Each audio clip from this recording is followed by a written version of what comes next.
Hello, and welcome to my episode-by-episode review of Better Call Saul Season 1. This video is a part of a series of videos where I cover every episode of Better Call Saul, again, one season at a time. In this video, I will cover all the episodes of Season 1 of Better Call Saul. So, first of all, I gotta start off with some disclaimers for those who are familiar with my channel.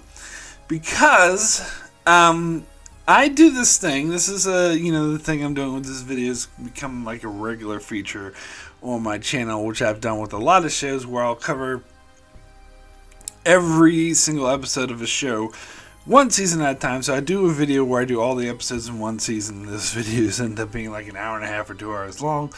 But I do one for every season, and once I'm finished covering the whole show, I'll do like a top 10 worst episode, not top 10, like a top 50 best episode list or a top 30 worst episode list. It's kind of to celebrate it. It's become a regular thing. Like, I've done it for all of the Star Trek shows except for the original series, which I'll get to after this, actually. And I've done it for other shows like The Outer Limits, Lost, BoJack Horseman, and, of course, most recently, Breaking Bad. Now, what sets this series apart, there's several things, of course. This is the first time I'll be doing it for a show that has not yet finished. So that means I will go up to Season 5, and after that, I'll have to wait wait a couple of years, and maybe I'll do it after Season 6 is covered. After I cover Season 6 normally, and then do Season 6, and then do the top and worst list. So this is the first time I'm doing this way, because usually the show, all the other shows I've done had finished airing, most of them a long time ago, and so I'm able to do the whole show and then go straight into the countdowns and whatnot. So that's the first thing that sets this coverage apart. The second thing that sets this coverage apart is I've already covered this show. This is the first time that I'm doing one of these series where I've already covered every episode. In fact, fun factoid, Better Call Saul is the only show that I have covered on my channel where I covered every single solitary episode as it airs, starting from the first episode. You could the Star Trek Discovery, I suppose, but that's 3 seasons in, so it's not quite as impressive. This one was a bit longer than that, and Picard and Lower Decks are only 1 season, so they don't count. But anyway, so yeah, because other shows like The Expanse, I missed a couple of episodes in the first couple of seasons. I didn't cover every single episode as it aired, and I didn't even watch The Expanse till after the first 5 episodes it aired. And Game of Thrones, I didn't even start covering until season 4. So yeah, Better Call Saul was the first time so I have covered every single episode of Better Call Saul on my channel already, and I also did full-length season reviews at the end of each season. I have a Season 1, Season 2 review where I talk about the season as a whole. So I'm kind of retreading ground here, but that's why I had to clarify this as episode-by-episode review to differentiate it from the Season 1 review I've already done, which I think is only like a 10-minute video. This is going to be close to 2 hours, I'm sure. Anywho, so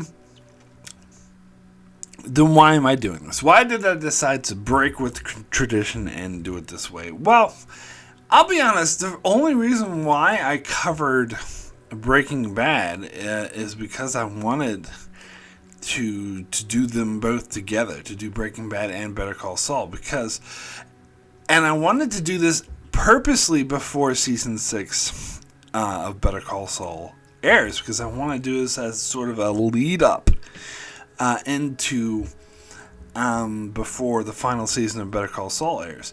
Now, I was worried that I might not be able to finish this on time, but thanks to the pandemic, hooray, it looks like I might be able to, because I got to do one a month, so I got 5 months. So as of this recording of this video, they have yet to announce, or at least to my knowledge anyway, they have yet to announce when Season 6 of Better Call Saul is going to air, although if I do believe I heard it has been filmed already.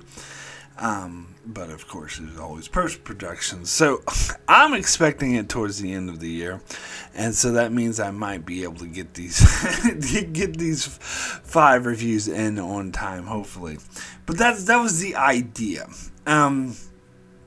because first of all, just for my personal enjoyment, because I wanted to rewatch Breaking Bad and the entirety of Better Call Saul before I see Season 6 of Better Call Saul, so I'm more like refreshed and ready to go. Because Better Call Saul, as you know, if you've seen the show, references like all these tiny little references that are easy to miss from Breaking Bad, like all the time now. Usually I watch videos and stuff that point it out, but I thought it was interesting going back and watching Breaking Bad for the first time after seeing, all 5 seasons, or the first 5, I should say, of Better Call Saul.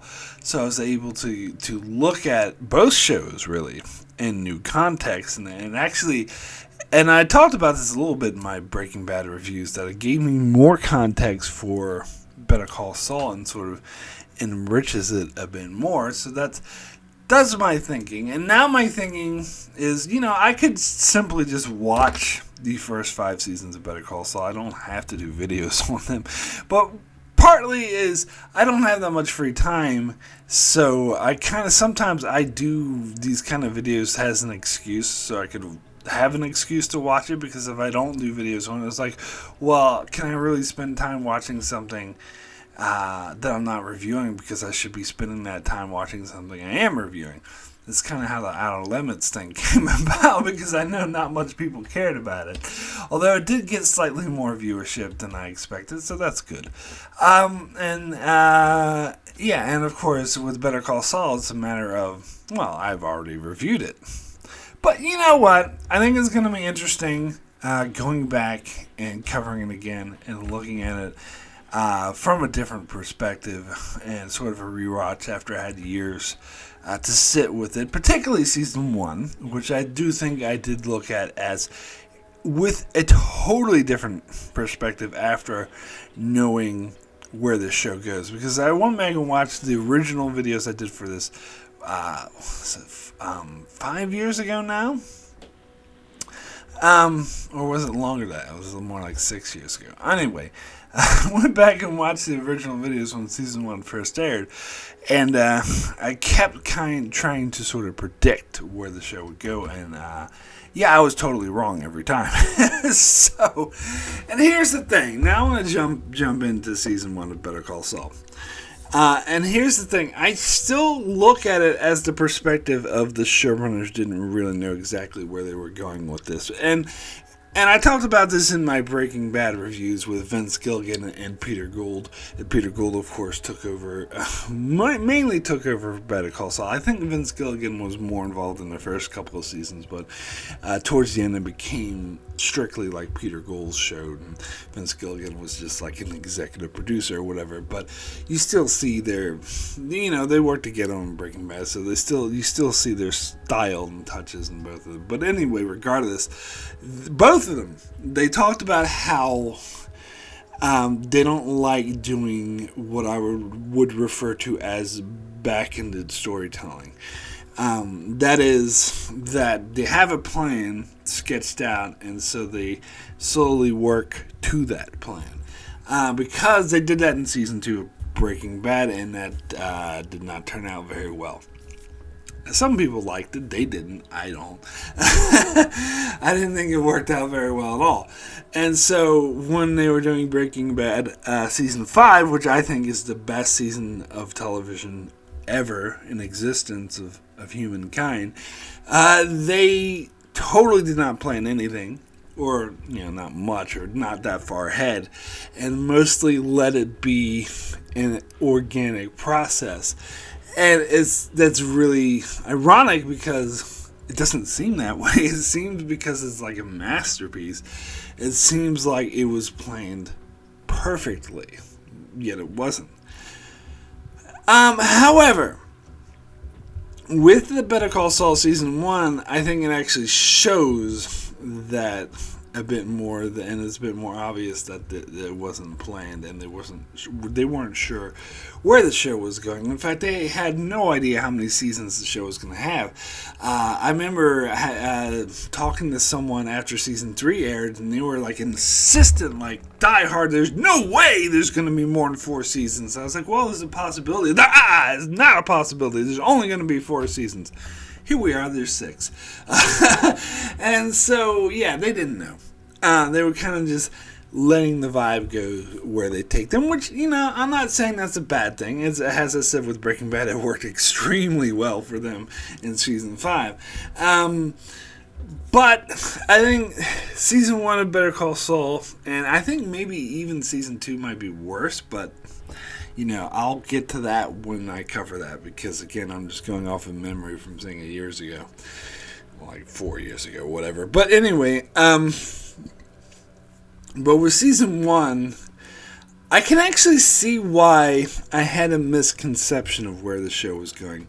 And what I'm referring specifically towards is basically the point we are now, and I'm going to assume you've seen up to season 5. If you're watching this video, so sorry. But anyway, the point we're at now, at the end of season 5, I had assumed that when this show was first airing, when season 1 was first airing, I had assumed we would get to that point by the end of like season 2 at the most. And what point I'm referring to, again, spoilers if you're not caught up, but the point I'm referring to is basically the birth of Saul Goodman, is Jimmy McGill turning into like this criminal lawyer type and setting the stage for being full on Saul. And so what they're gonna do in the final season of the show, I was expecting them to do in like season 3, and I was expecting them to like sort of move beyond that and go more into like past Breaking Bad times or whatever. But and I think it was based off of interviews, so I think even the showrunners thought they might do that way, or maybe I just misinterpreted them. Probably more likely that, but. But I still think like they didn't know definitely that the whole show was gonna be such a slow burn, and basically entirely a prequel building up to Jimmy McGill becoming Saul Goodman, and I think that's evident in season 1, because I think with the first 4 episodes, it does feel like they're kind of setting the stage for Jimmy to become Saul, and they're pushing him in that direction to join the criminal world, to be a dirty lawyer, to sort of give in to his inner instincts of his slipping Jimmy instincts, if you will, and become more of this sleazy lawyer. But then in the middle of the season, so for the second half of the season, it takes a turn, and it kind of steps away from that, and instead he takes like a really long detour, if talking about all 5 seasons that have been so far, he takes a really long detour to get to that point where I think there was a road that was a lot more direct, and that actually could have gotten there in 2 or 3 seasons, but the writers decided not to take that road, and instead sort of take their time and go sightseeing along the way and flesh everything out more and just relax and enjoy the scenery. Now, to be clear, I'm not saying that's a bad thing. If you're familiar at all with my coverage of Better Call Saul, I love this show. It's one of my favorite shows, and I do, for the most part, I mean, there's a few exceptions, but for the most part, I do really enjoy the slow pace of the show. This is probably one of the slowest paced shows. Not as bad as The Wire. I think The Wire was the slowest paced show I've ever seen, ever. but this is up there with it, and I love it. I so slow paced does not equal bad, and the fact that they didn't take that more direct road isn't necessarily a bad thing. Maybe because a lot of the nuance and the details and the characters would have been lost with the more direct road. In fact, there's some prime examples of certain stories that do have a particular ending in mind, taking a way too direct road and skipping over all the things that are very important. Game of Thrones. Excuse me. Sorry. Unrelated cough there. Anyway, so I appreciate that they were able to sort of enjoy the scenery and sort of build things and not rush to get to the point, and it does make it a bit more satisfying. However, that being said, it still makes season 1 seem a bit disjointed to me, just in my opinion, because it still makes me feel like the first half is a bit like getting us to this is what's, Jimmy's gonna become Saul, Better Call Saul, name of the show, we're gonna get there. And then the second half, actually, let's not do that. Let's just focus more on Jimmy being his relationship with his brother and his wanting to be like Howard. And let's explore his, trying to be a good person while having that slipping Jimmy instincts and have the conflict within him. And let's take all the criminal stuff and just put that in the side plot with Mike. Which will be the flavor of the show, basically, for the next 4 seasons. Or at least the next 3 seasons, I should say, because season 5, they finally come back and converge these two themes back into... I mean, they kind of meet and tangle and say hello to each other, these two storylines, every once in a while throughout the next 3 seasons. But it's not until season 5, and again, spoilers for that I think these 2 seasons finally converge and meet. And I wasn't expecting that. I was expecting them actually to never depart and sort of be there the whole time. And at the end of the season, I was expecting them to converge back in season 2. And they're going to wait until season 3 till they were fully integrated again. In fact, again, talking about season 5, there's they reference a scene from this first episode of the show. Or the second episode of the show in season 1, where Lalo talks about how he's so impressed with Jimmy that he heard that he was able to talk someone crazy, insane, psychopath like Tuco down from killing someone. And we had to wait 4 seasons for that. Really, that seems like a long time to pay that off. It seems like that conversion that they were setting up for that in the second episode. I was expecting more of a payoff to be at least in season 2, if not by the end of season 1. But again, I'm not saying that's a bad thing. It's just it's not what I was expecting, and I don't think it was unfair for me to have these expectations, even if not everyone did, because at this stage, I was just basing off of all I had to go on is Breaking Bad and these first 5 episodes, or at least the first 3 episodes, and based off of that, it made me think they were going one way, but they turned out to go a different way. Anywho, let me go ahead and jump into the episodes.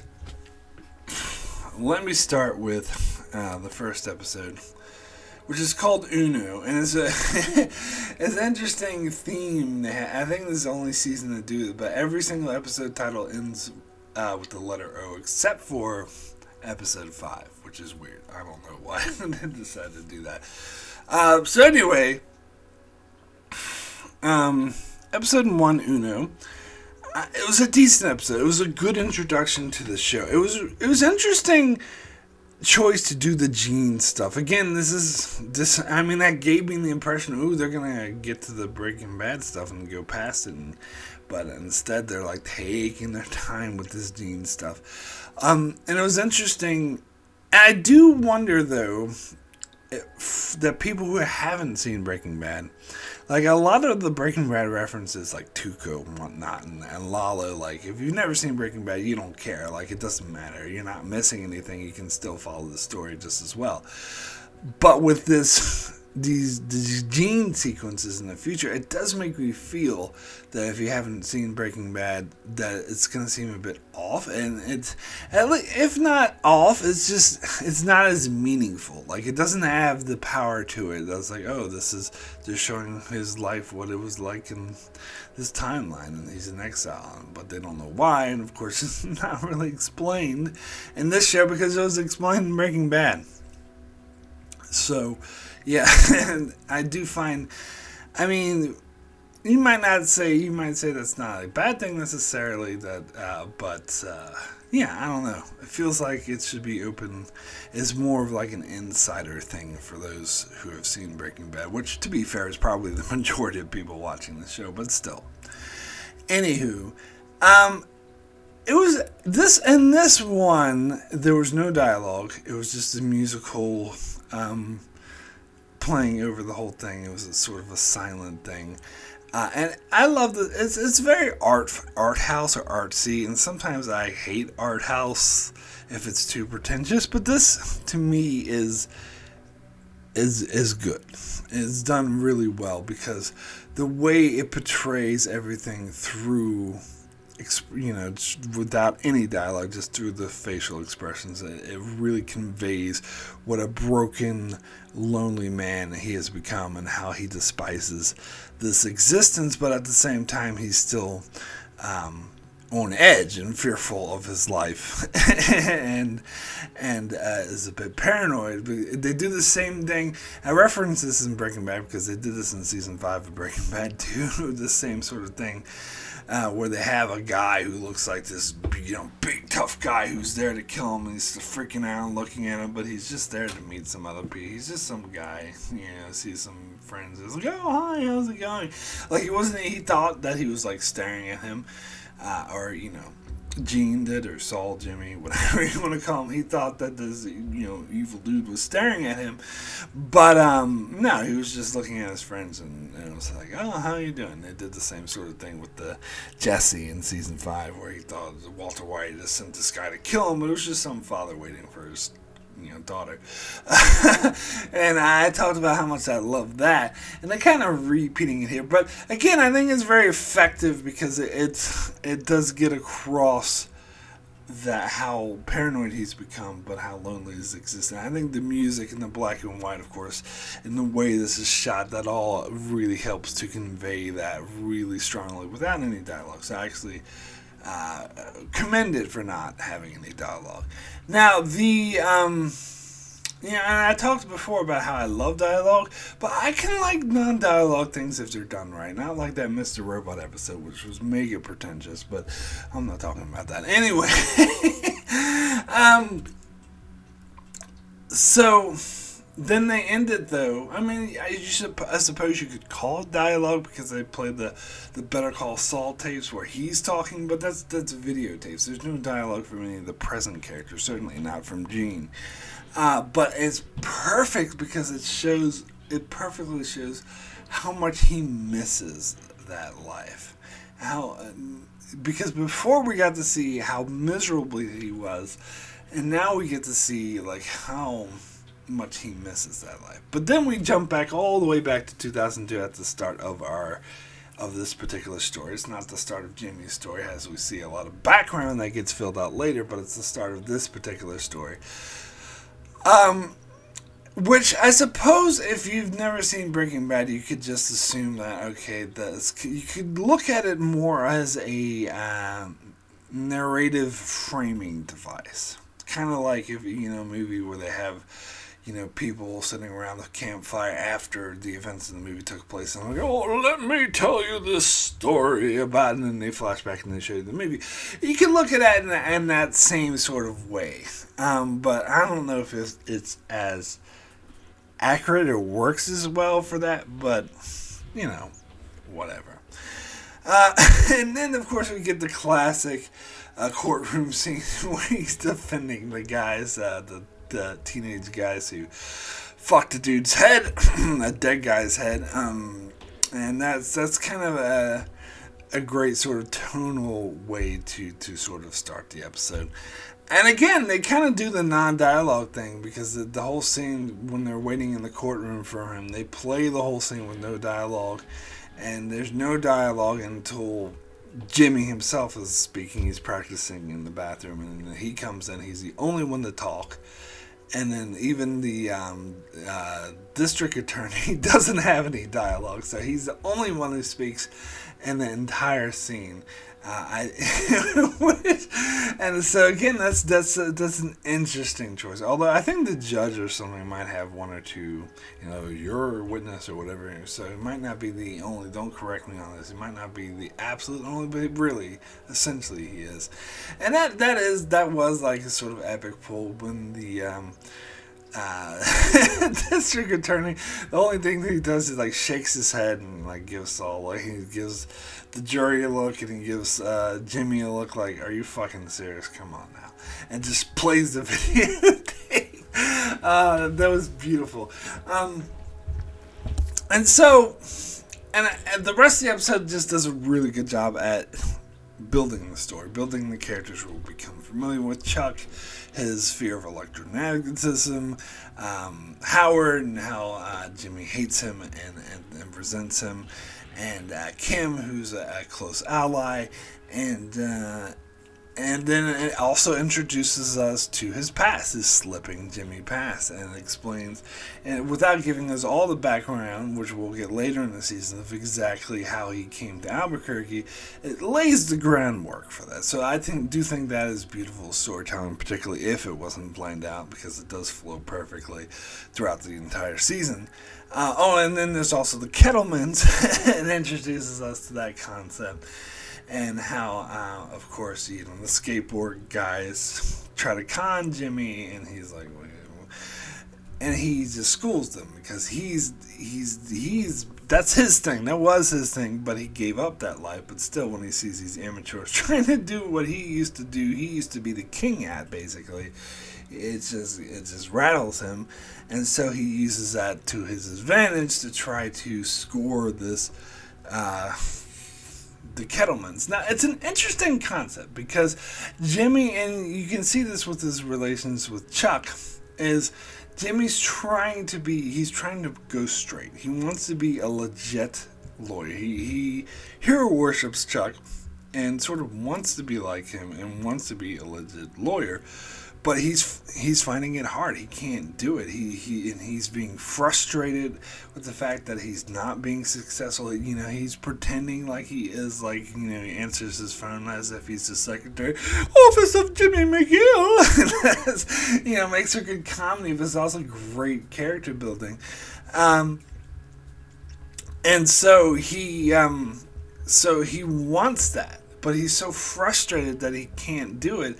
And so when he has the opportunity, he sees the opportunity with the skateboard coners, he has to fall back to his slipping Jimmy nature. But his intention is not to become slipping Jimmy again. It's just to use what he knows in order to accomplish what he wants to, which is he wants to be a legitimate lawyer. But he kind of doesn't grasp that by using dirty tactics to become a legitimate lawyer doesn't really make you a legitimate lawyer, really, but it's just what he knows.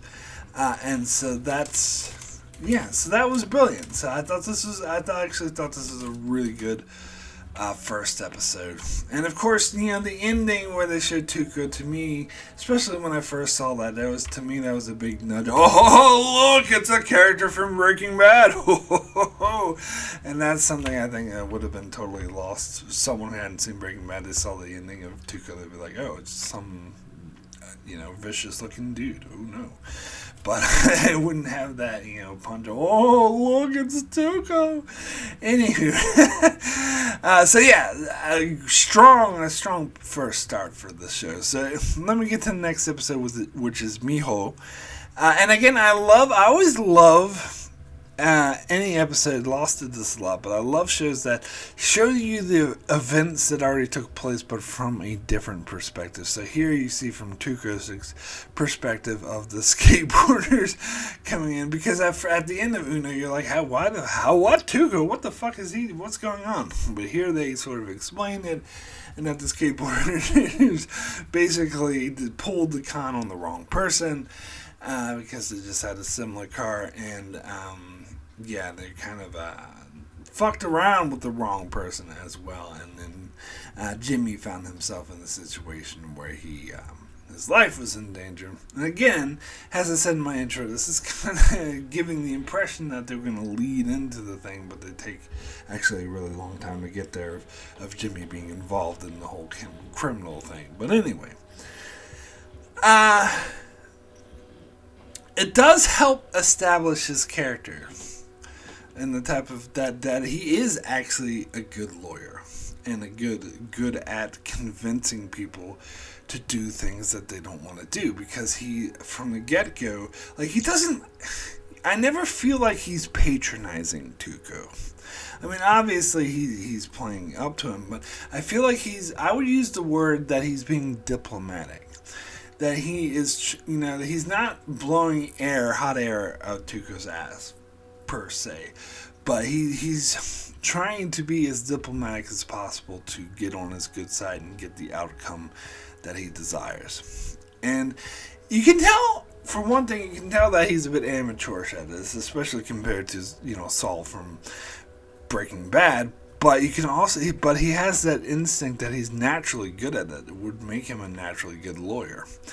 And it's really interesting that at first he's afraid for his life. And of course they introduce Nacho in the scene where Nacho was the smart one who could see through Jimmy, that he actually was just some stupid lawyer, or Tuco wasn't buying it, thought he was a federal agent, so he made up the story, I'm Michael Steele, or something, or Special Agent Jack Steele, or something, some name like that. But of course, Tuco's an idiot, so he's like, yeah, I knew it. But of course, Nacho, and introducing us to this character, has someone who's a bit ruthless, but actually more sort of reserved and intelligent, and of course not the psychopath that Tuco is. And so that Nacho also used death threats, but he could see, he's smart enough to tell what was going on, and was able to convince Tuco, because he knew it would have been unnecessary risk if they killed an innocent bystander unnecessary. So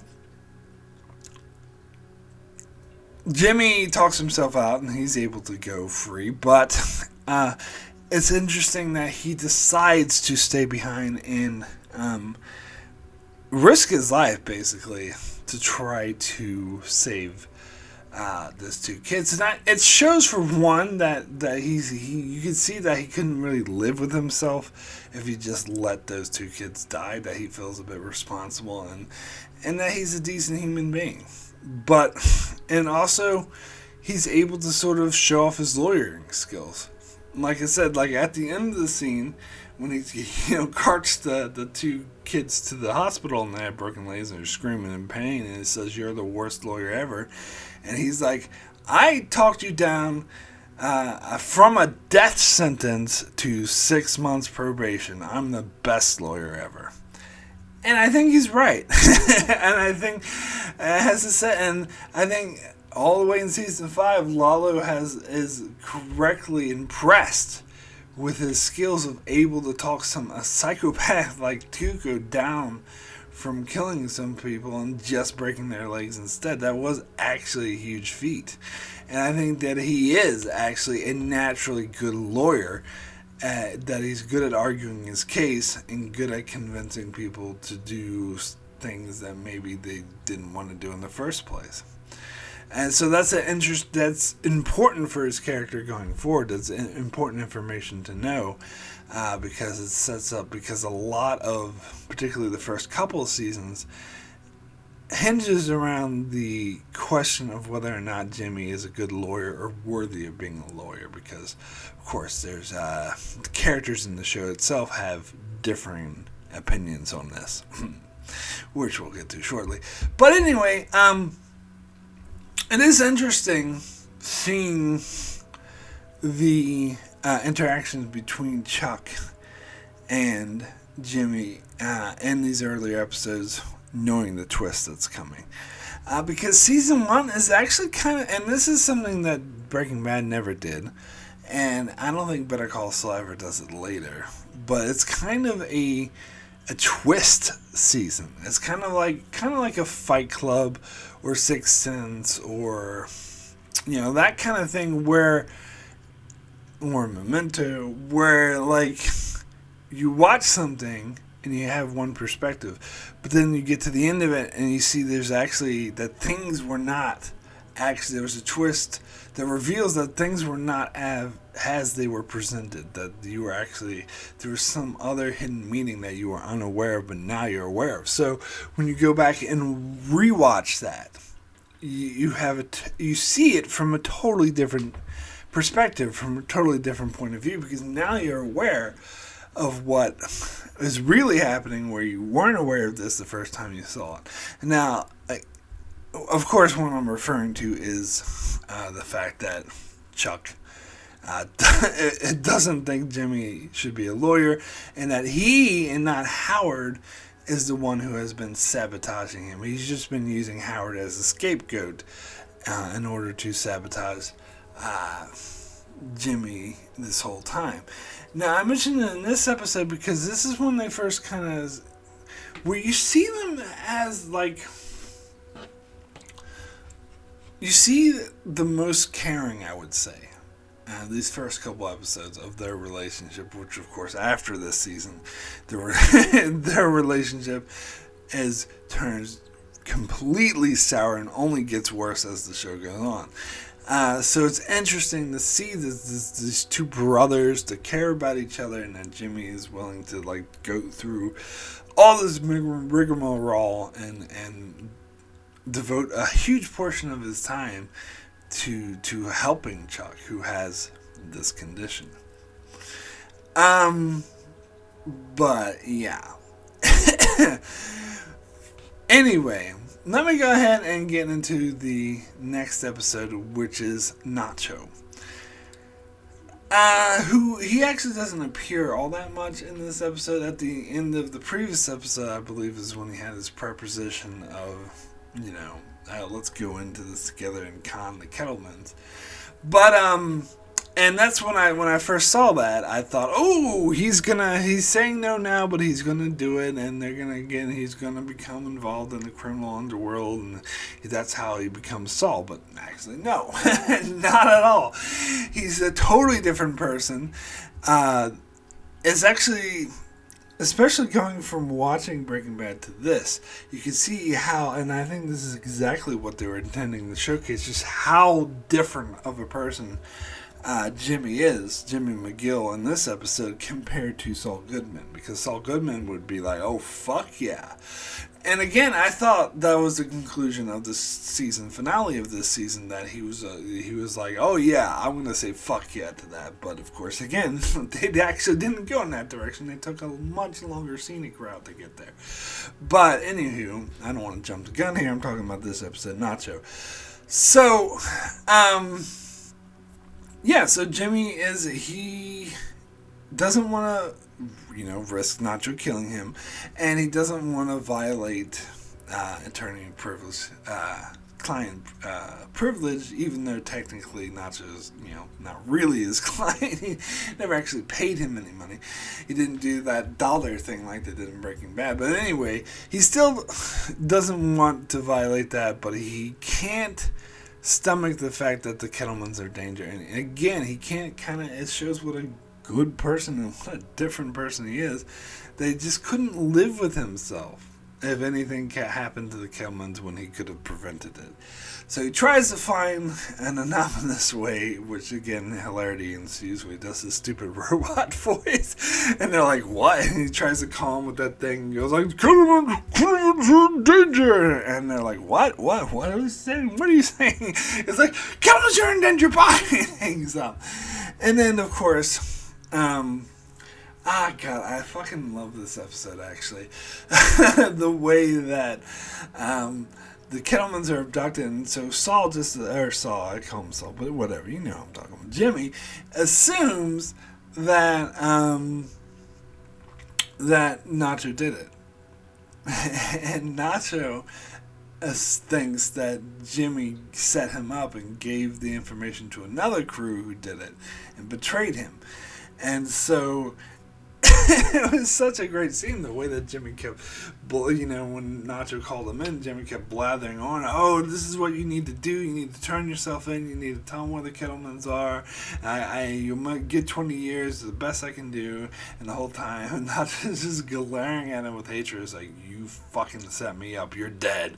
And then it set up this interesting, of course, I jumped over the whole payphone scene, which was also great, where Jimmy thought that Nacho's men were coming to get him, and so he saw people running, he ran away, and he saw the cops, he's like, oh, thank God you're here, but they were actually the cops coming for him, which, that was a cool scene too. But anyway, after that, it sets up this interesting dynamic of, I actually really like this episode.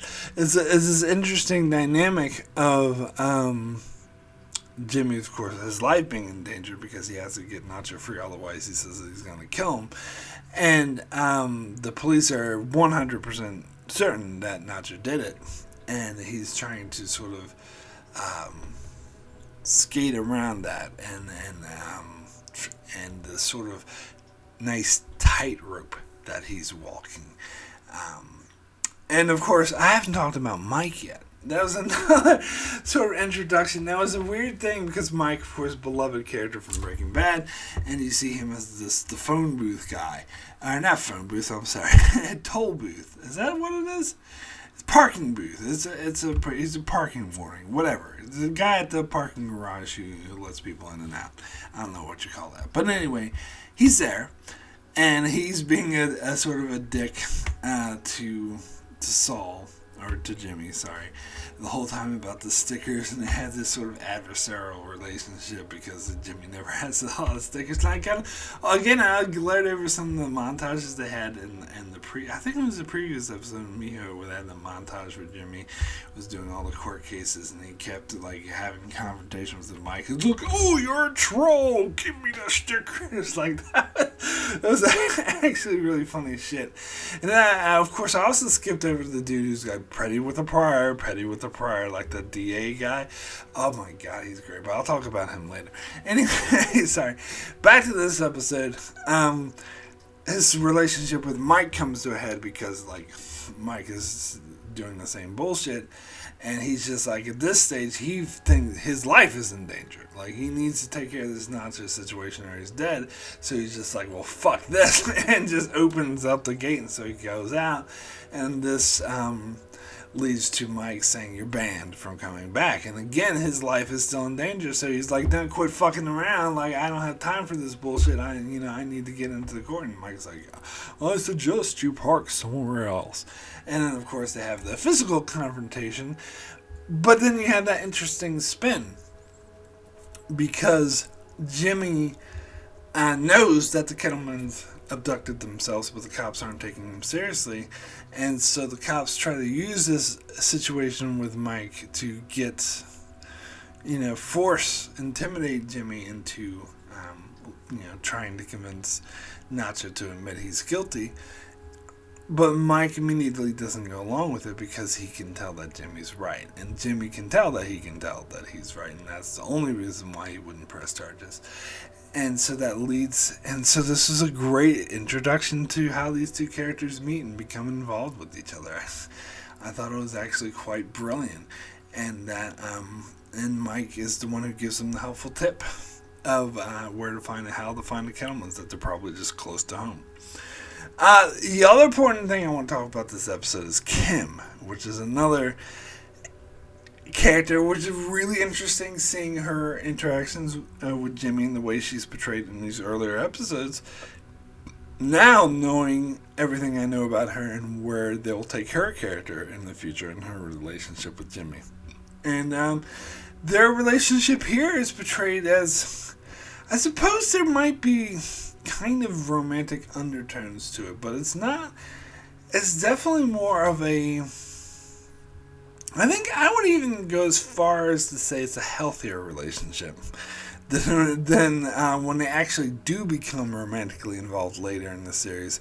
That this relationship is actually more healthy than that. That is more of a really supportive friendship.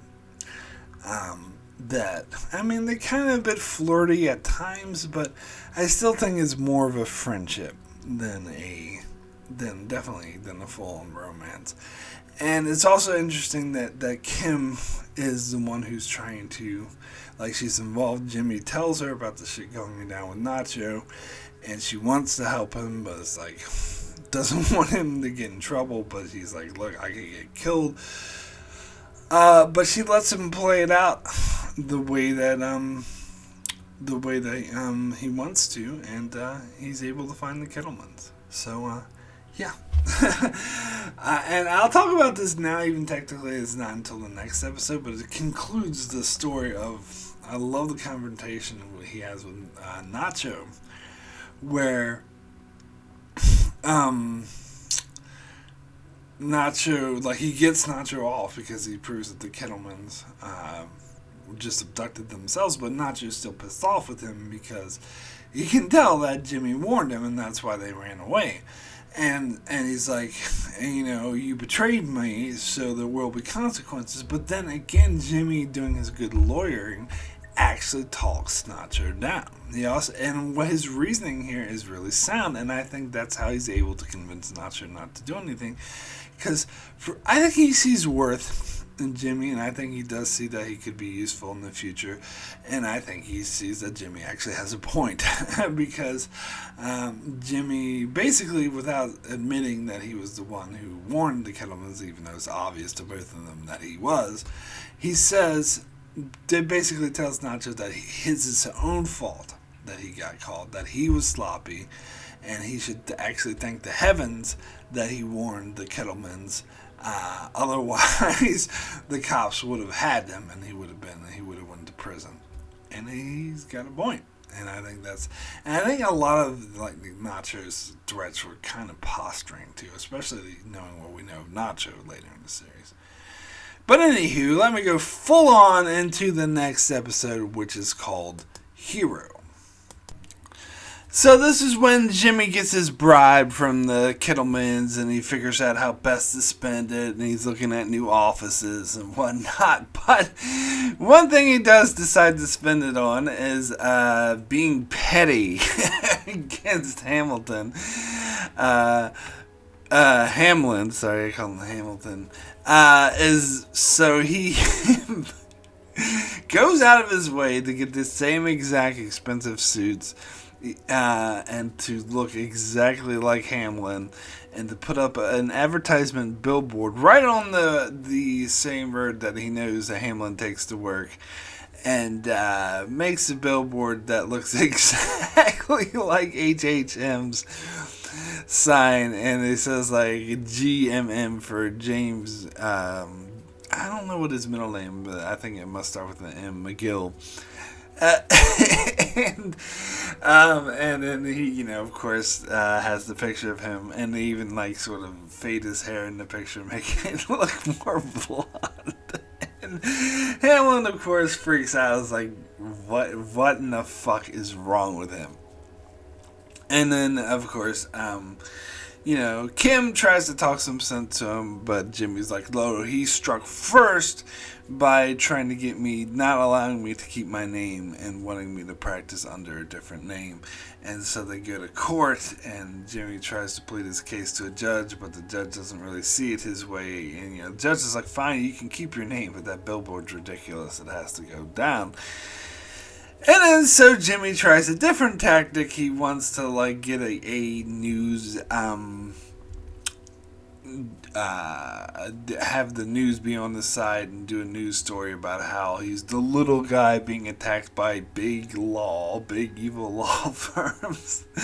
But of course the news rightfully won't do that story because it's bullshit, so he just hires a couple of film students, media students. Now, these, of course, students will become regular characters throughout the show, which I had no idea. I thought they were just one-offs, but they can become normal characters, reappearing characters who appear throughout the rest of the show, which that was an interesting choice. I didn't really see that one coming. Although later they'll introduce Makeup Girl as well, but she's not in this. I think it's season 2 they bring her in. And she'll become reoccurring as well. At the moment, they just have the camera guy and the other dude, and they have such a apathetic attitude that don't give a fuck. But of course, this is when Jimmy stages his, rescue, where the guy falls off the billboard and Jimmy has to go off and rescue right when they're being filmed. And of course, he's paid the guy to do it. He was never in any danger.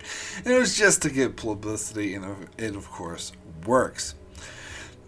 Now, let me talk a bit about Hamlin, because it's interesting in this episode in particular because you're looking at it when you're rewatching it, you're watching it with the knowledge that Hamlin actually isn't the one who's pressuring Jimmy to not use his name.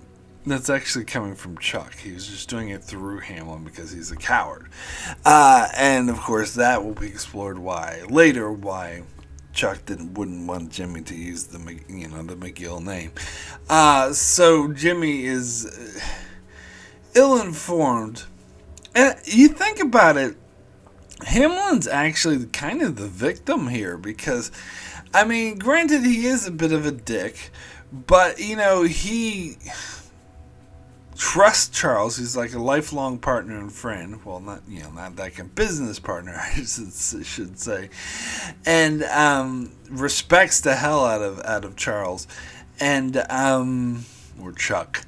And so when Chuck asks him to do these things against Jimmy, he has to, because he has this respect for him. But as far as Jimmy concerned, it's Hamlin. And even, you notice, you get the conversations between Chuck and Jimmy. Chuck even tries to play it out like it's all coming from Hamlin. So that's really backhanded and deceptive, but I'll get more into Chuck a bit later. But the Hamlin part of it, he is in the right. Jimmy is going way too far. He's obviously intentionally ripping off his brand, and his pleased that he's the innocent victim here being attacked by big law is, of course, utter bullshit. But yeah, so all that part is really interesting, and then of course this leads to this is basically a slipping Jimmy act. What he does, he hires someone to pretend to fall at the billboard so he can come and save them for publicity. Is what I talked about with the skateboard thing. He's falling back. He wants to start a legitimate business, but he doesn't know how to do that other than a slipping Jimmy move. Now, this is not, I wouldn't call it full on slipping Jimmy, because it's not like he's conning anyone out of money. No one is being conned out of money. He is being deceptive, however, and portraying himself as this big hero, which it was all a setup. So there is a level of con and people being deceived in this, but it's not exactly the same thing. He's just So I wouldn't call it, oh, he's being Slipping Jimmy again. I would call it he's kind of falling back to, this is the only way, he really wants legitimate business. He wants to be a legitimate lawyer, but he can't do it. He's having such a hard time, so he's falling back to tactics he does know how to do in order to accomplish that. And of course, he knows that Chuck wouldn't be okay with this, and Chuck would just see this as a relapse into Slipping Jimmy, so he hides all the newspaper that has the article because he doesn't want Chuck, and he brings up a bullshit story about, oh, they didn't deliver the paper, and Chuck can kind of tell. I guess he knows Jimmy well enough to tell when he's lying and conning and when things don't add up. So he braves going outside with all the electricity and whatnot and steals his neighbor's paper. And by the way, I love the way the scene is shot, where you see it from Chuck's perspective, where they have they play up like the electricity sound like really loud, and they dim the visuals a bit to show how much pain Chuck is in, and it's really great because it puts you in Chuck's mindset and makes you feel all that pain, like and then they hard cut to someone else's perspective where it just looked like there's a loon running around stealing people's newspapers, and that dual perspective where from Chuck's perspective you feel like, oh my god, he's in pain, oh, this is the worst thing ever, and then you cut to the neighbor's perspective, just some weird dude running around with a space plane stealing a newspaper. I love that. I think that's brilliant storytelling. So this is a decent episode too. So let's get into the next episode, which is the only episode that doesn't end with an O. Alpine Shepherd Boy. They should have just called it Alpine Shepherd Boyo, just to be consistent, but whatever. Yeah, so this, as I said, this episode was kind of where the show kind of lost me, where I thought it was heading in one direction with the whole Nacho and crime and Tuco and all that, but then here kind of just, it becomes a lot slower and goes in a different direction, and that really threw me off. Now, and so that's why when this episode first came out, I didn't really like it. I was like, what is this? And plus, like, the previous episode ended with that really intense scene with Chuck, and they don't get back to it until, like, the 30-minute mark of this episode, or at least 20 minutes, which really irritated me, to be honest. In fact, when I did my rewatch, like, I actually fast-forwarded and watched the Chuck stuff, and then went back and watched the stuff at the start of the episode, because I just wanted to get to it. So I think maybe it was a bit poorly paced. And the stuff at the start of the episode, I don't know. I'm not the biggest fan of this kind of... I get the kind of humor that they're going for, and I suppose they're making it more of a humorous show. But it's really silly. So it's basically Jimmy, like, he gets all this attention from this hero thing, but he gets basically a bunch of whack jobs. He thinks that, oh, he's going to make all this money, like that one dude who wanted to secede from the nation, which is a thing, actually. Some people in towns do try to secede. But he wanted to pay Jimmy in his own currency, which I mean, I don't know. That was the whole thing. I think was a bit silly, and of course one thing I will admit, the dude with the talking toilet, it was like, ooh, good job, like that. That was funny. That was actually much funnier. I did appreciate that. But it was kind of like a long sequence. I don't think there was another person in there. But then they go to the old woman.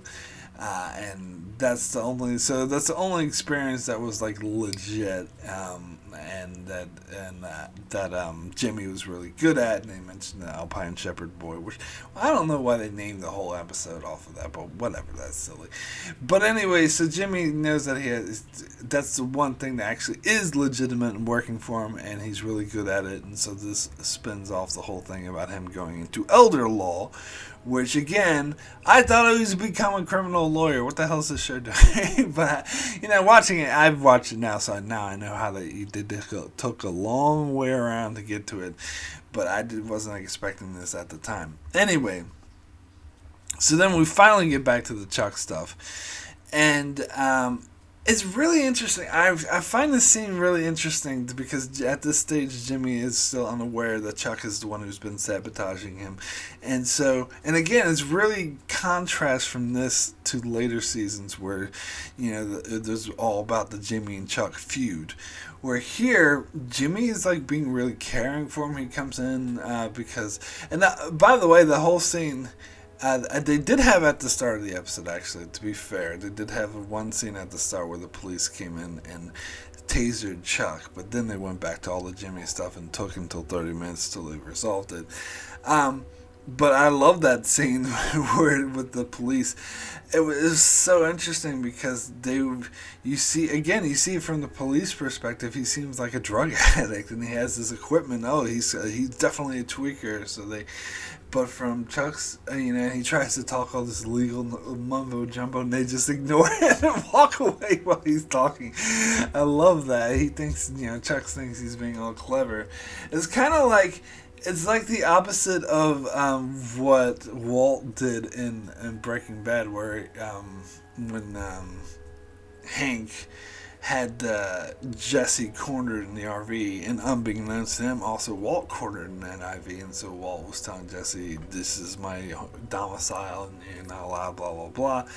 This is like the dumber version of that, where Chuck was trying to use legalese to get the cops to go away, but Chuck is just not as good at it, and he's in this condition. I mean, he's a brilliant lawyer by all accounts, but I don't think he knew exactly how to handle the situation. And plus, his disability is really lessens his ability to deal with that kind of thing. So they come in, taser Chuck, take him to the hospital, and he's kind of in a catatonic state because of being surrounded by all that electricity. So Jimmy comes in and turns it all off, and the nurse freaks out, and security comes in and grabs him. They convince the doctor to let him do it. Which here, and this is the part that I don't particularly buy, because if Chuck had a condition that this was this debilitating, and Chuck insisted that it was a physical condition and not a mental condition, as the doctor in this scene is trying to suggest. It seems like they should have some sort of... they should have seen some specialists. Like Chuck in the early episode talked about writing to someone in Sweden who studies the effect of electromagnetism or whatnot. But it seems like if Chuck was completely barricaded for an entire year of his life and unable to work and leave the house, that they should have consulted or seen some sort of specialist and had some sort of, even if it was a quack job like Dr. Nick, hi everybody, but they should have had some sort of paperwork or mechanism that was already in place in eventualities like this, especially someone like Chuck, who is very dotting the I's, crossing the T's kind of guy, very above board, let's do everything legit. It's hard for me to buy that he wouldn't have any sort of preparation or mechanism to deal with a situation like this. And that they wouldn't have a paper, like Jimmy should have been able to come in with a paper saying, look, this is a signed thing saying he can't have electromagnetism, let's turn it all off, rather than going in and trying to turn all the off and security coming in and thinking he's a nut job. I don't know. That's just my thinking. Something about that just never felt right to me, and it felt like more of a plot convenience kind of thing because they wanted to create tension. Who isn't cool? The security guards grabbing Jimmy. But anyway, this is a sort of earlier hint of what will come later in season 3, when the doctor turns on the equipment while she's talking to Chuck, unbeknownst to Chuck. Chuck doesn't notice, but she points it out to Jimmy, so he notices. And then she turns it on, and of course it has no effect on Chuck. So she's trying to prove that it's all psychological. And that's basically when the audience first knows definitively that his condition is psychological and not physical as they insist. And I like Jimmy even says that was a cruel trick you played, and she's like, that wasn't a trick, it was a demonstration. I'm just trying to demonstrate to you. That being said, I can understand Jimmy's mindset of putting him in a mental home where they are going to have all this electricity and whatnot, even if it is a strictly mental condition, not physical as the doctor suggests, would still be akin to torture to him. And I still think that was not the right move, so I would agree with Jimmy. But of course, had Jimmy known what he later discovered at the end of the season, he might have reacted a bit differently, as we see. And also, it does make me feel like Chuck is taking Jimmy for granted. That Jimmy is his caretaker and loves him and is looking after him, and at the same time Chuck is trying to sabotage him. But of course, once he comes home, they discuss the whole event with the billboard, and Jimmy insists, oh, I'm not slipping, Jimmy, and Chuck's like, yeah, sure, okay, I believe you. And again, this is another thing, I think this is one thing they definitely knew when they were filming this entire season. They definitely knew the twist at the end, because throughout all these episodes, you look at Michael McKean's performance, which is amazing, by the way. I think he was robbed of Emmys. He should have definitely been nominated. I mean, love Jonathan Banks, but Michael McKean should have been nominated. But anyway, the Emmys is bullshit anyway. It doesn't mean anything. But anyway, it's all just a popularity contest. But anyway, because The Expanse has never been... Alright, I'm going to write. Anyway, so Chuck got his performance, throughout the season, with the knowledge of, how he feels about Jimmy, you can tell the subtle way he plays it. That feeds into it, especially but at the same time, that he has no respect for Jimmy as a lawyer, but he still he still cares for him a bit, and so he doesn't want him to know that he feels that way. So you can tell in this scene in particular, the way he plays it off, like, oh yeah, sure, you're not slipping, Jimmy, yeah, that he's just placating him. He believes he is slipping Jimmy, and he'll always be slipping Jimmy, as he says at the end of the season. So everything he's saying here is just kind of bullshit. So then, the end of the episode, they filter off into they do a switch off where Jimmy leaves the parking garage or lot or whatever and talks to Mike in his booth, and then they switch off the mic. And they follow him for a bit, and that feeds into the next episode, which is all about Mike. But anyway, so I actually thought this episode was kind of dull. It wasn't the worst thing ever. I did like the stuff with Jimmy, Chuck in the hospital, but I don't know, the stuff with him talking to the old lady and the dude who wanted to secede.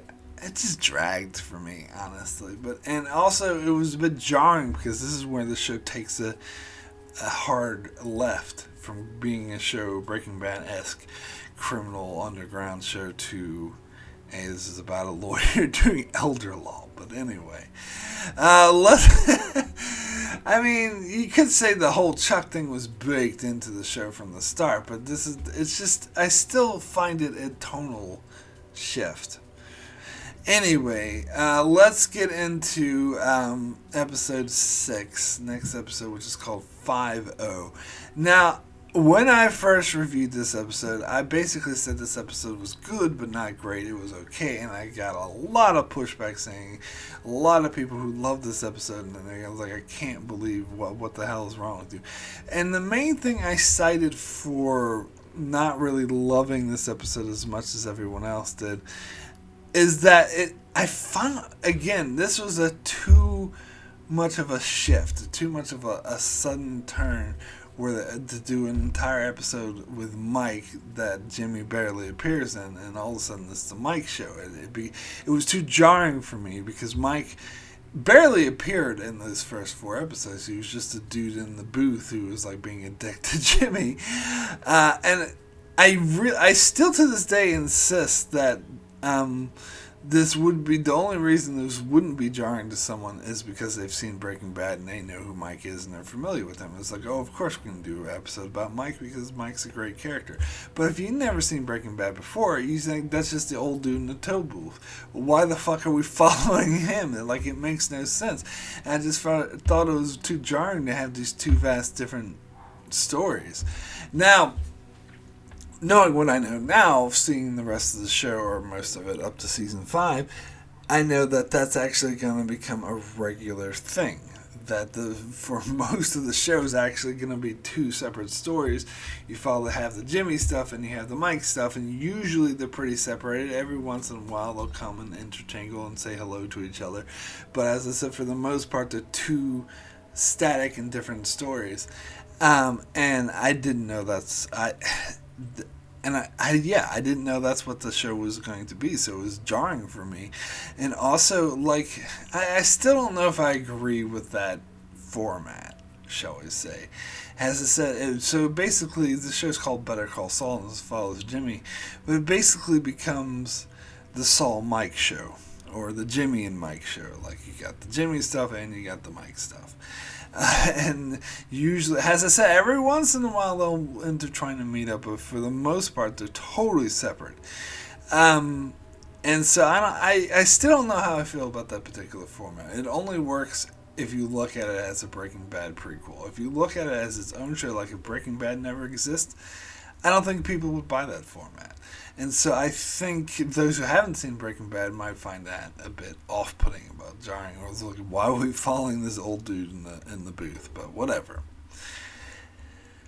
So all that being said, watching this episode now with the knowledge of what the kind of format they'll do in the future, and that Mike will do his own thing, I can see why those people disagreed with my stance on this episode, because it is a really, really good episode. And I did notice watching Breaking Bad again in season 5 when Hank was interrogating Mike, and he brought up, shall we talk about your background and how you came to Albuquerque? And Mike was like, I'd rather not.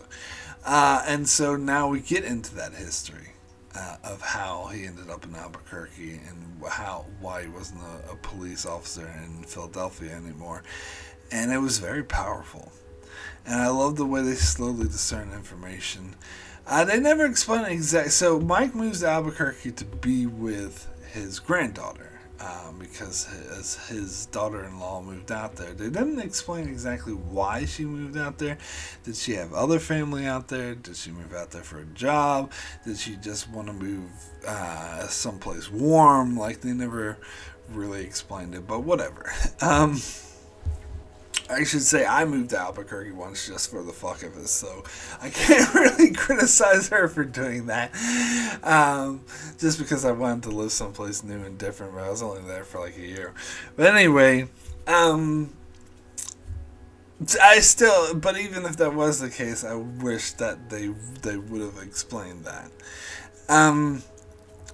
So... And when they're talking about this episode, and Mike was talking to the cop, and they're saying how they were a mile up, and there was like a high altitude, even higher than Denver. And I looked it up online, and it's true. And I lived there for a year, and I had no idea it was that high of altitude. It doesn't look like it, but anyway.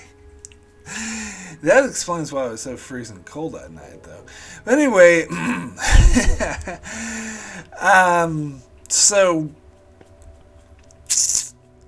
So yeah, so this was a very powerful episode and goddamn, it was just so good about when they explained the backstory, and I love they didn't, as a viewer, you didn't know exactly what was going on with his son or what was happening, and I like the scene where he gets Jimmy and to spill coffee on the dude distills no bad. And at first Jimmy was like, I'm not going to do that. And again, this is Jimmy kind of denying his nature, but Mike can see through him and knows exactly what kind of person he is.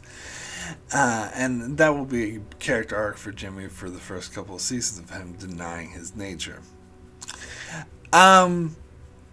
But, of course, getting back to Mike, the thing with they reveal that his son actually wasn't crook and refused to take money, and that's why he was killed. And Mike was the one who told him to take the money, so he did. But he still, the other police could tell that he had doubts, and so they killed him. And Mike, of course, killed the two cops that killed him.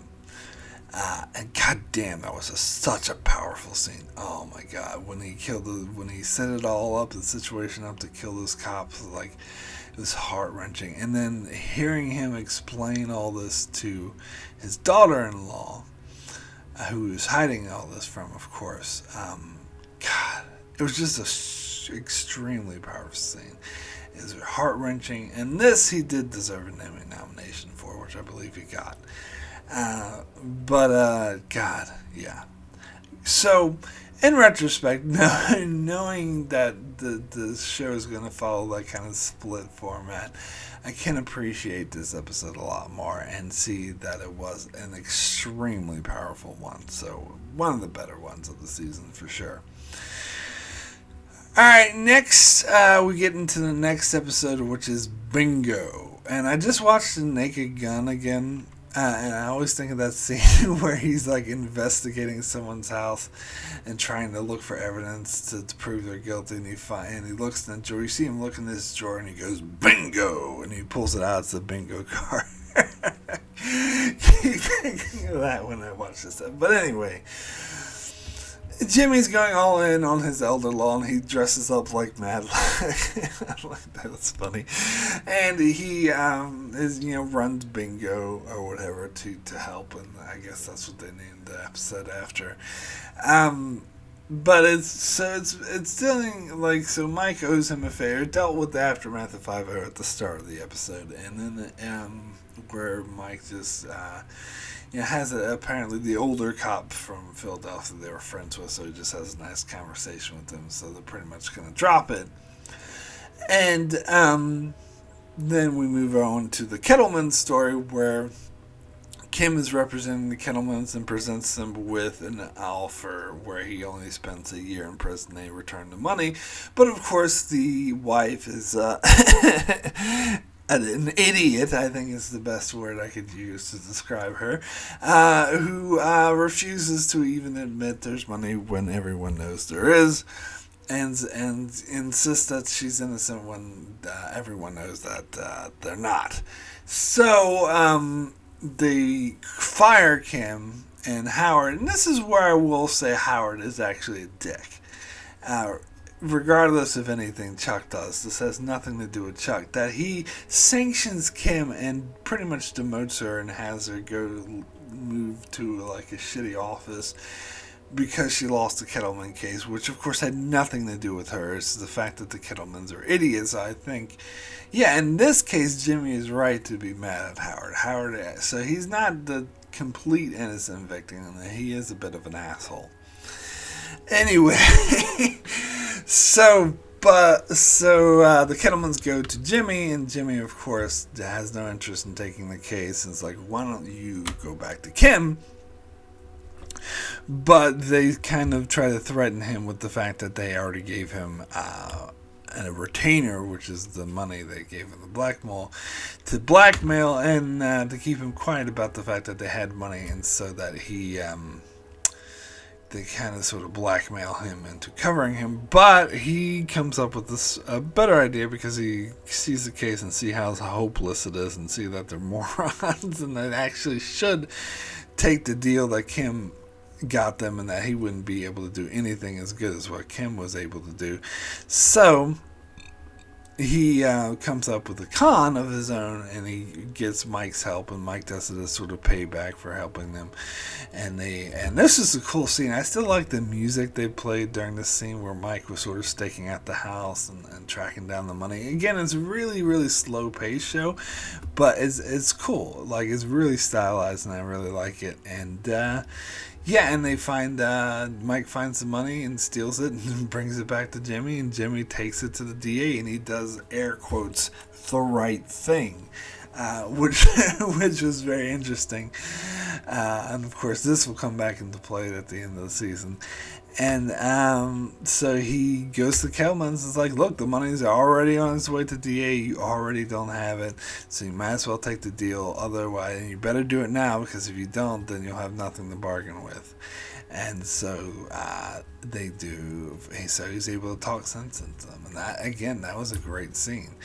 And how Jimmy, like, the episode ends with him, like, at the office that he was going to buy, but of course he can't now because he had to give back. Not only did he have to give back the money, he had to throw in extra money to make up for the money that he already spent. So now he's in the negative, and it shows him, like, kicking the wall, going, "Arr!" So it does show, to me, this is the episode that most shows Jimmy's strength of character. That he's trying to do the right thing, and he's trying to be a good person, which is why I think Chuck's assessment of him is completely unfounded and unfair, which I have heard different opinions on, but I'll get more into that later. For now, so that was a good episode. But for now, let's get into the next episode, which is called RICO. RICO! Now, I really like this episode. This is, again, it's a tonal shift from the start of the season, because this is when it becomes more focused as a strictly sort of law show. And I think I like it differently than most sort of any law or trial shows or shows about lawyers, because those are usually like your stereotypical, they're in the trial and they're arguing the case to save an innocent person's life, and you have all the moralizing, and it's a really over dramatized version of what the court system is like. The court system is actually not that interesting. It's more boring. It has to do with a lot of legalese and paperwork, and that's what this episode shows. And I love that. I think, not having been a lawyer myself, of course, or been involved in the court system in any way, shape, or form, other than that one time that I had to go for jury duty but didn't even get picked. So I don't really know anything about it, but just based off of what I've read and what I've heard about how the actual court system works, it does seem like this is like one of the most realistic depictions of the court system, not the over dramatized BS that you see in the drama shows and even some movies.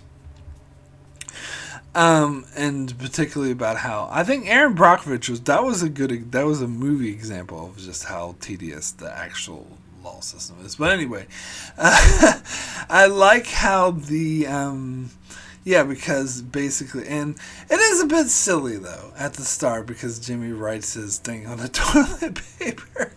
He starts to realize that the elderly clients that he represents are being conned by the nursing home they live in, and overcharged and defrauded, basically. And I like his interactions with the other lawyer. God, what's his name? Stikelee? Hold on, I'm going to look this up so I know, because he'll actually become a reoccurring character throughout the rest of the show as well.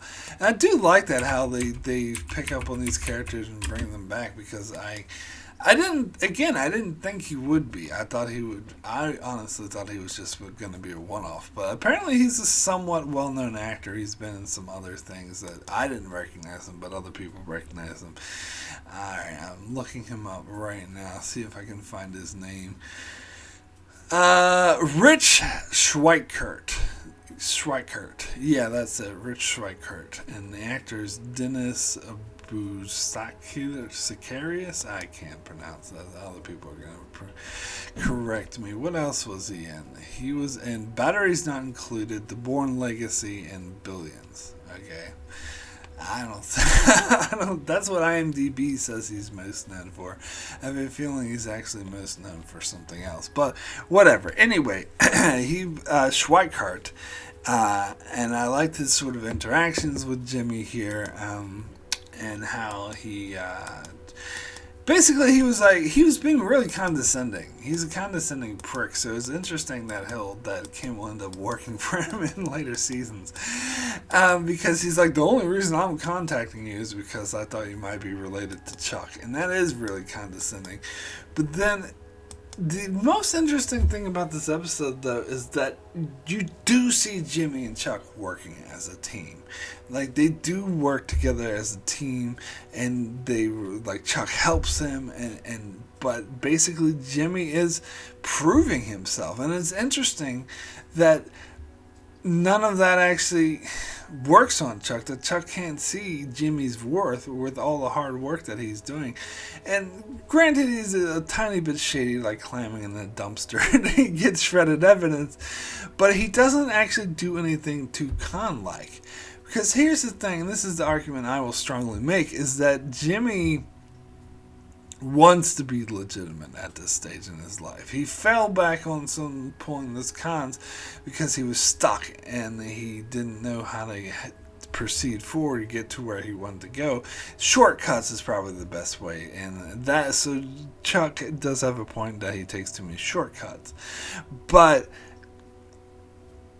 I think the further he gets along, the further he gets away from doing that kind of thing and moving more towards being an actual legitimate lawyer, because you can see that he's not going to do any cons or shortcuts here, that he wants to like legitimately take him on. And that scene where they had Schweikart and his associates come to Chuck's house and meet with Chuck and Jimmy, that was an amazing scene.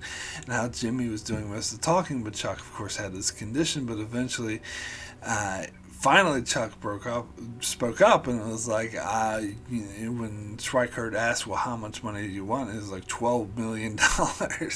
And, oh yeah, then we'll see your ass in court. Like, that was amazing. And it was Jimmy who brought that out of Chuck, he was helping Chuck get better.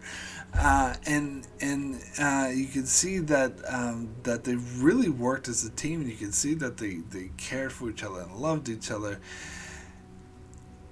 Yeah, but anyway, and I can't remember, I think there was some Mike stuff in this episode with him and his daughter-in-law, and trying to, where she reveals she doesn't really have any money and she's broke. But anyway, this all leads into the next episode. It's almost like a two-parter. But anyway, I love that episode, but let me get to the episode I loved even more. I think is an amazing episode. It's one called Pimento.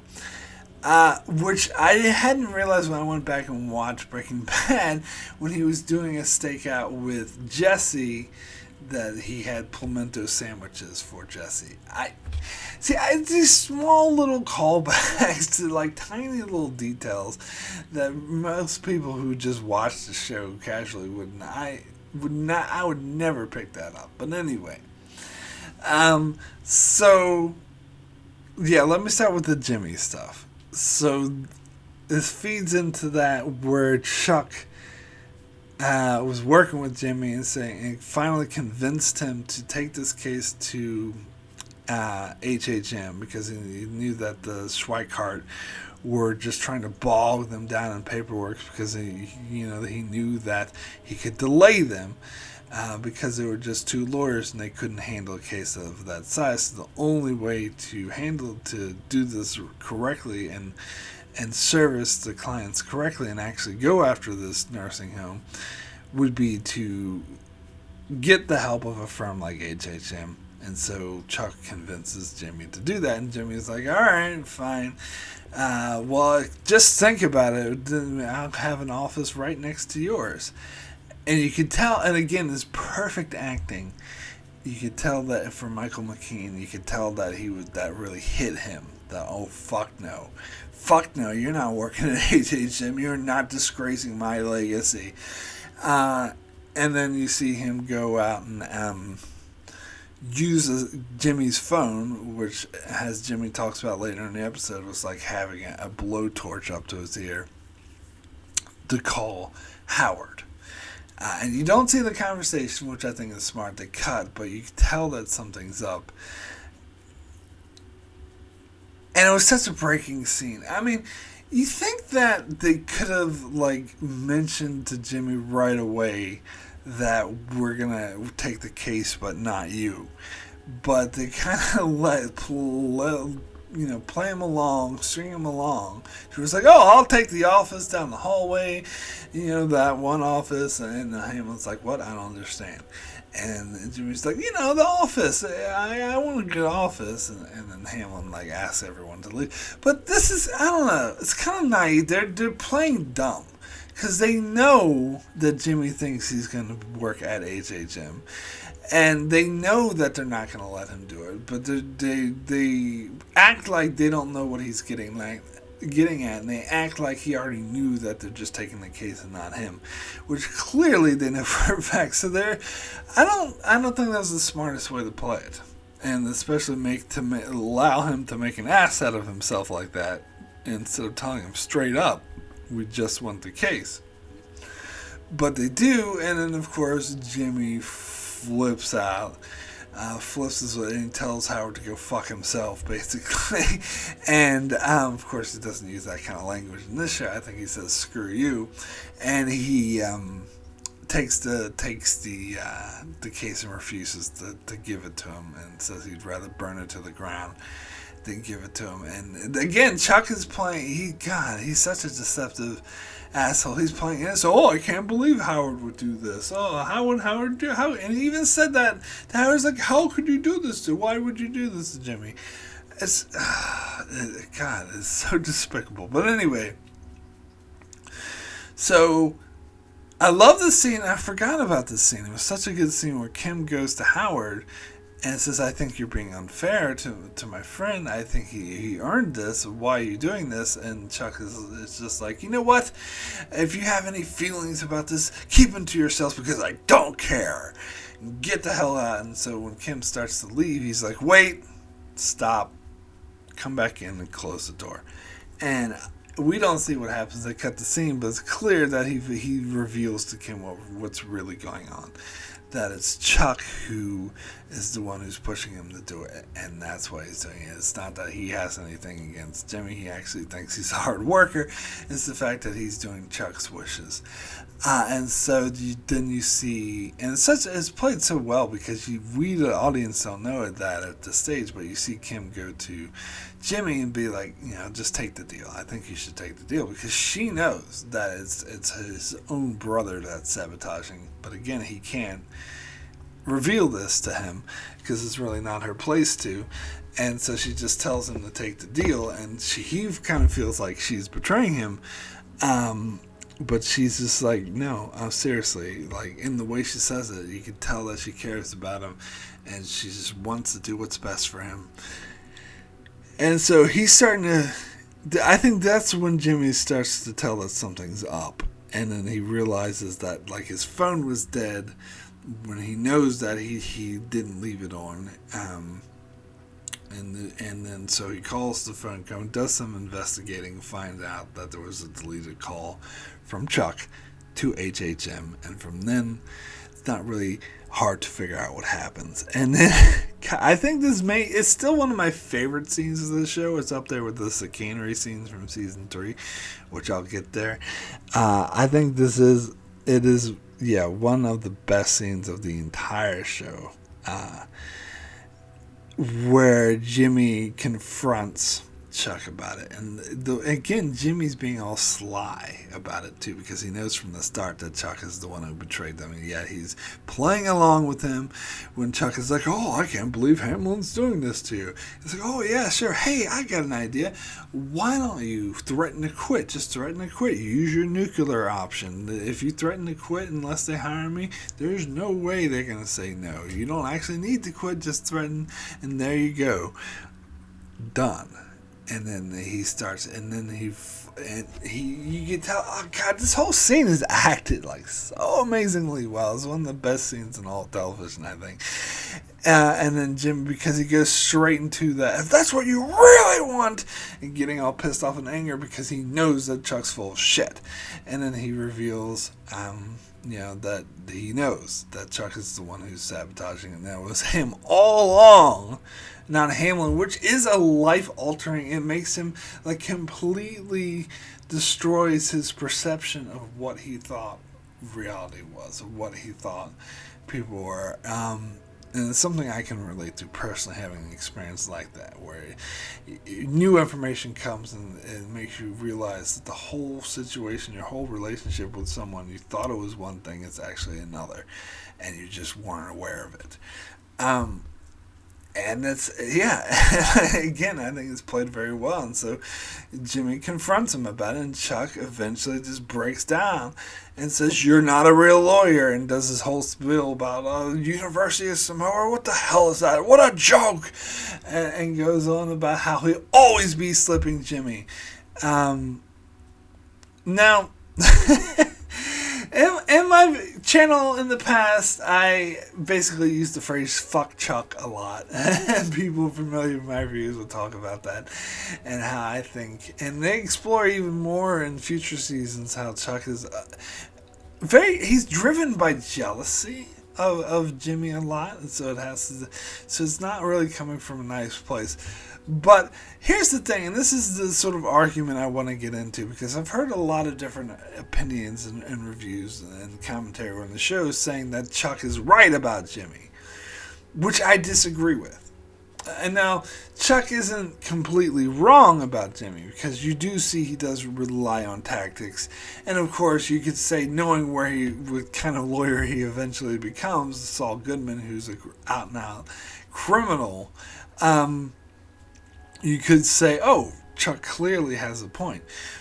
But as far as the kind of lawyer that Jimmy will become, I think Chuck's inability to trust him and his mistreatment of Jimmy is actually what drives Jimmy to become the scumbag lawyer that he becomes in Breaking Bad. So I don't think that I think that Chuck's inaction, inability to trust him, is what drives him. It's like a self-fulfilling prophecy that because he thought Jimmy was a scumbag and always would be a scumbag, that becomes the case. I think that if Chuck actually had faith in him that he could change, that, there'd always be that side to Jimmy, but I think that he would have seriously went legit. I really do. And I know some people may disagree with that. And yeah, granted, he still falls back for tactics time to time, like the whole getting the guy to fall off the billboard. But like I said, they proved it at the start of the show, that he's a great lawyer. He was able to stop Tucker from killing those guys, and that he was capable of doing the right thing. When enticed by Nacho to rip someone off, he said no. When he had millions of dollars in his pocket that he could have run away with, he didn't do it, and instead did the right thing and did the legal thing. So the show is showing that Chuck is wrong about Jimmy. That we're making it clear that he's absolutely wrong. I mean, not completely, and obviously there's still that side to Jimmy, but Chuck is being unfair and saying that you'll always be slipping Jimmy, and he says something like, slipping Jimmy in the mailroom I can handle, but slipping Jimmy with a law degree is like a chimp with a machine gun, which I think this is the biggest asshole thing Chuck has ever said. That's just wrong. That's just, again, he's being so inconsiderate to all the love and care that Jimmy has been showing him and been giving him. And he's just taking that and being unappreciative and just throwing it in his face. And again, you see later in the show, they clarified that this the reason why he's behaving like this way is not of anything being justified, but more of jealousy, of his insecurities and jealousy that he feels towards Jimmy. So it is Chuck's problem. So I do think Chuck is not in the right. He's completely not in the right, and I think what he does here is probably the most direct and biggest cause that put the dominoes in effects that caused Jimmy to become the criminal scumbag, callous lawyer that he became in Breaking Bad. And that's why this scene is so important and is so powerful. And even why he said that, like he said, "Oh, you should be in the mailroom." I think what an asshole thing to say. And Jimmy's just like, "Oh, so keep old Jimmy in the mailroom." And he's like, "Well, the law is sacred." See, this is him, his jealousy and his insecurities coming out, saying, "This is my thing. Get your own thing." Where it's like children, basically, where Jimmy's like, "But I just want to make you proud." But he's making it clear that Chuck has no faith in Jimmy whatsoever. And of course, Jimmy's reaction, I think, is measured. I probably would have done worse, to be honest. His reaction is just to be like, "All right, I brought you your things over, but from now on, you're on your own. I'm never coming back here again." Like, I think that's a measured response, and it's the correct one, actually. I probably would have done a lot worse to Chuck, to be honest. So it shows. I think that shows his strength of character. But goddamn, what a powerful scene. But now, let's talk about the Mike stuff in this episode. And the Mike stuff is great too. Because as I said, they established that his daughter-in-law needs the money and needs the money for his granddaughter, and of course that was his driving motivation in Breaking Bad of why he was earning all that money to give to his granddaughter, which we already know from Breaking Bad never actually happens because the law ceases it, which is it is pretty fucked up. But anyway, so he had met that vet earlier, and so he goes back to the vet. The vet offered him a job, and he's like, "No." But now he goes back to the vet. It's like, "All right, I'll do a job." And so he gets hired to be a bodyguard. And I love this scene. This scene is so great where they have the three people waiting to be picked up and to do the bodyguard duty. And they had that one dude who played Simon on the Walking Dead. And I think this was before he was on The Walking Dead. So when he showed up in The Walking Dead, I was like, "Hey, it's the guy from Better Call Saul." Apparently he did the voice in some video game, whatever, but I'm not a gamer much, so I don't know that. But anyway, and how he was like, the interaction with Mike's like, "You didn't bring a gun? How can you stop packing a gun?" And they had that huge guy they called Man Mountain, who will make several. He appeared in El Camino, actually, and he'll make another appearance in Better Call Saul. And I love that. But anyway, and how Mike's like, "Oh, if I need a gun, maybe I guess I'll just take yours." And he's like, "How can I take mine?" And he just beats the crap out of this dude and takes his gun. And he's sitting there on the ground choking, and he has all these guns, and he goes to the Man Mountain, "Hey, do you want a gun?" And the Man Mountain just looks at him and runs away. Oh, what an amazing scene. Of course, and this is where they get the episode title from, Pimento, because when the dude asks what you're packing, he says Pimento. And then they do the trade-off, and this is when we meet Price, the guy who is Mike is working for, who will reappear a lot in season 2. And they do a whole storyline out of this, and how he's just like this nerd who has no idea what he's doing, and he's in over his head.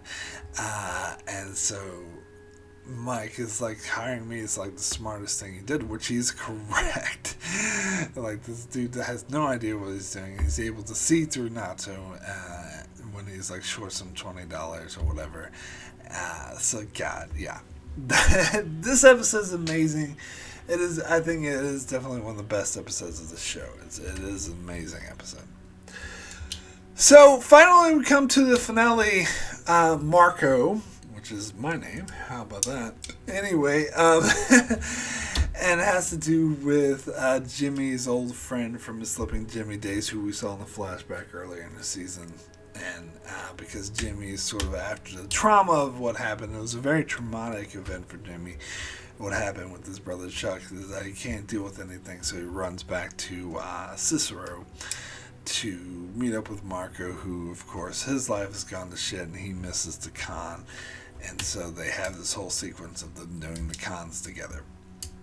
And they even had that scene where Jimmy slept with a woman by convincing her that he was Kevin Costner, which is a line. It's just, again, it was just a spare line that it was thrown in Breaking Bad, and they made a whole scene out of it. And actually showed, like, I thought he was full of shit when he said that, because he told Walter White, it's like, oh, I once had, I got a woman to sleep with me by convincing her I was Kevin Costner, and here he actually did do it.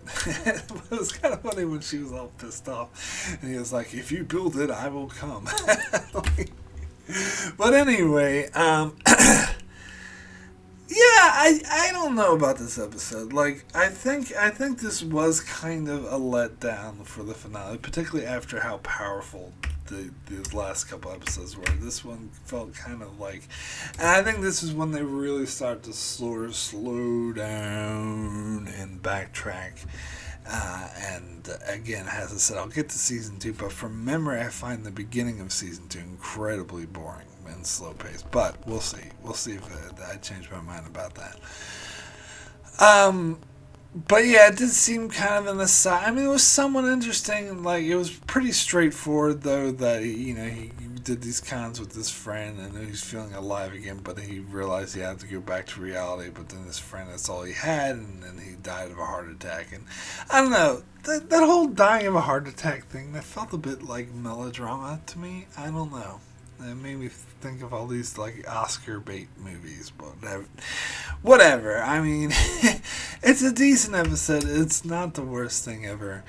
But then again, of course, it ends, and again, they'll kind of retcon this in season 2, but it ends with, Jimmy getting offered a job at a different firm in Santa Fe that's also going to be working on the case, the nursing, Sandpiper, that was the name of the nursing home, the Sandpiper case, and so that way he could work on the case, but not have to deal with HHM. And so, and Howard apparently spoke kindly of Jimmy and recommended him to this firm, and of course this will become an ongoing storyline in season 2. And so he has this big opportunity to become this huge lawyer, but then he starts to realize, like, after his time with Marco, he starts to realize, well, this isn't me, and he goes to Mike, and it's like, when we had all that money, it was right there in our hands, why didn't we just take it? And Mike's like, well, I was hired to do a job. The way I see it, I did it, and that's that. Which shows the kind of code that Mike has. But Jimmy is like, you know what? I know what was stopping me, and it's never going to stop me again. And again, this is where they could have taken the short path into Saul Goodman, but instead they took the scenic route and went the long way around, which they started in season 2. But here, to me, that's what felt clear cut. And I think it would have worked. I mean, had they chosen to take that more direct path, I don't think it would have been a Game of Thrones season 8 situation. I think it would have worked, and it would have made sense, because it made total sense of his experience with Chuck and with Marco dying.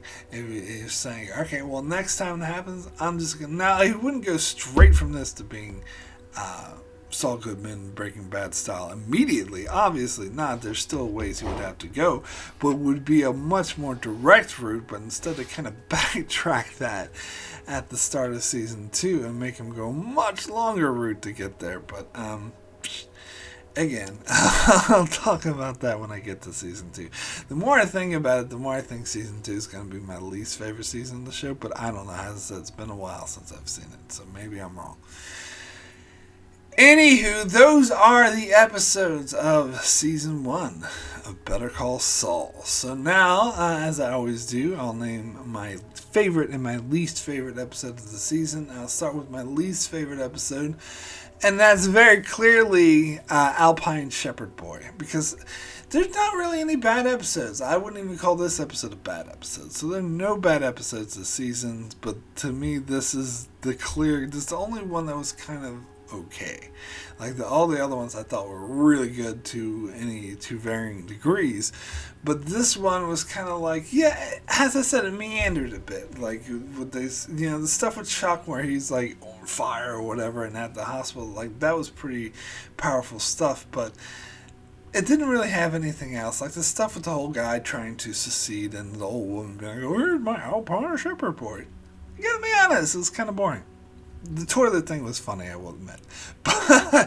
But so as far as if I had to pick an episode that wasn't as good and great as the other ones, it's definitely this one. Anyway, as far as the best episode of the season, like we got some contenders for that. We got a lot of good episodes this season, but my favorites have got to be Mijo, the second episode of the season. Nacho, as I said, was a great episode about him sort of trying to defend Nacho, and Nacho kept threatening to kill him. And 5-0, of course, the amazing Mike episode that was just so powerful about his backstory. His performance there when he did the confession, I broke my boy. Like, oh my God, that was definitely Oscar-worthy stuff there. Amazing. However, for best episode of the season, I most definitely have to go with Pimento. As I said, probably one of the best of the entire show. And it's almost like it's an episode 9. It's almost like a Game of Thrones episode 9. It's almost like a Ned Stark losing his head kind of situation where they just really pull fast one. They really take the rug right out from under you, from revealing this whole time what you thought was a nice, lovely, brotherly relationship between two brothers that care about each other, and they reveal that actually, no, this one brother has absolutely zero faith in his younger brother and has been actively trying to sabotage him this whole time and blaming it on Howard. And that whole performance, you're not a real lawyer, like fucking amazing. And again, the Mike stuff with the pimento sandwich, also excellent. So yes, an amazing episode. So my rating for Better Call Saul season 1 as a whole is a out of 10 is a 9. Excellent. Absolutely amazing season. As I said, most of the episodes were great. They did change directions halfway through, but it's still like the style, the way it's shot, the acting, the dialogue. I mean, to me, this is something really different than Breaking Bad. And I think a lot of people found that off-putting. It's definitely slower paced, which Breaking Bad was already slow paced to begin with, let's be honest here, particularly the first couple of seasons. But this is even slower paced and more dramatic, and so it's something a bit different. But in some ways they exceed it. In some ways they do a better job of delving into the characters and the stylized way that they film it. Like it's brilliant. These are geniuses who make this show, I gotta say. Anyway, that's it for my review, episode by episode review of season 1 of Better Call Saul. As I said, I shall return every month to cover all the seasons of Better Call Saul until I'm all caught up to season 5, and then I'll have to wait for season 6. Might not have to wait long, and then I'll cover that normally on my channel as I do, and then sometime later, maybe a year later, I'll come back and finish that series with covering my episode by episode of season 6, and then doing my top 10, 30s, and whatnot. Anyway, be sure to check out my channel as I cover many other shows like Star Trek The Expanse, The Outer Limits, and more. So be sure to subscribe so you can keep up with all of that. And thanks a lot for watching.